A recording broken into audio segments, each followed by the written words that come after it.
ஆலூர் ஷானவாஸை போல அப்துல் ரஹ்மானால் பேச முடியுமா என்று கேள்வி எழுப்பலாம். ஆலூர் ஷானவாஸை போல வாதத்திறமை உள்ளவரா என்று கேள்வி எழுப்பலாம். ஆலூர் ஷானவாஸ் சட்டமன்றத்தில் பேசினாலும் சரி, சட்டமன்றத்தில் இல்லாமல் வெளியிலே பேசினாலும் சரி, அது நம்முடைய கட்சிக்கு வலு சேர்க்கும் என்பதிலே யாருக்கு மாற்று கருத்து இல்லை.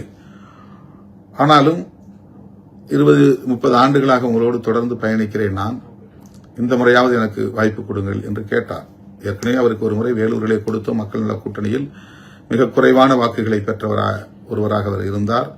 அவரால் திறம்பட மக்களை சந்தித்து வாக்கு சேகரிக்க முடியவில்லை என்கிற விமர்சனங்கள் இருந்தாலும் கூட அவருக்கு தர வேண்டிய ஒரு சூழல் கடைசி நிமிடத்திலே உருவானது. நாகப்பட்டினமாக இருந்திருந்தால் ஷானவாஸாகத்தான் இருந்திருப்பார். நான் மாற்று சிந்தனைக்கு போயிருக்க வாய்ப்பில்லை.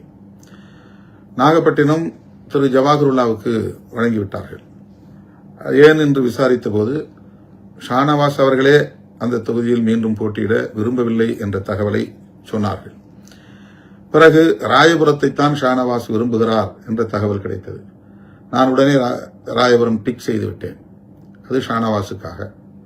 திருப்போரூர் பாலாஜி மீண்டும் போட்டியிடுகிறார், அதை அப்படியே நான் எழுதி வைத்திருக்கிறேன், டிக் அடித்து விட்டேன்.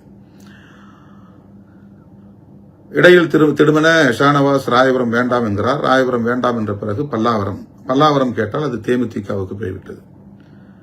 ஒருவேளை பல்லாவரம் கிடைத்திருந்தால் அது ஷானவாஸுக்கு போயிருக்கும்.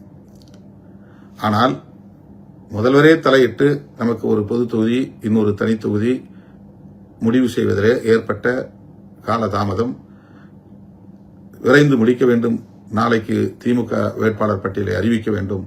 எனவே இன்றைக்கு எல்லோரையும் முடித்து அனுப்புங்கள், யார் என்ன கேட்கிறார்களோ கொடுத்து அனுப்புங்கள் என்று முதல்வர் சொன்னதன் அடிப்படையில் அவசர கதியில் தான் நமக்கு தரவே முடியாது என்று சொன்ன கள்ளக்குறிச்சியை தந்தார்கள்.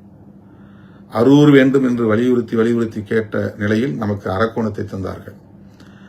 பல்லாவரம் வேண்டும் என்று கேட்ட நிலையில் பன்ருட்டியை தந்தார்கள். இப்படி கடைசி நிமிடத்தில் முடிவானது.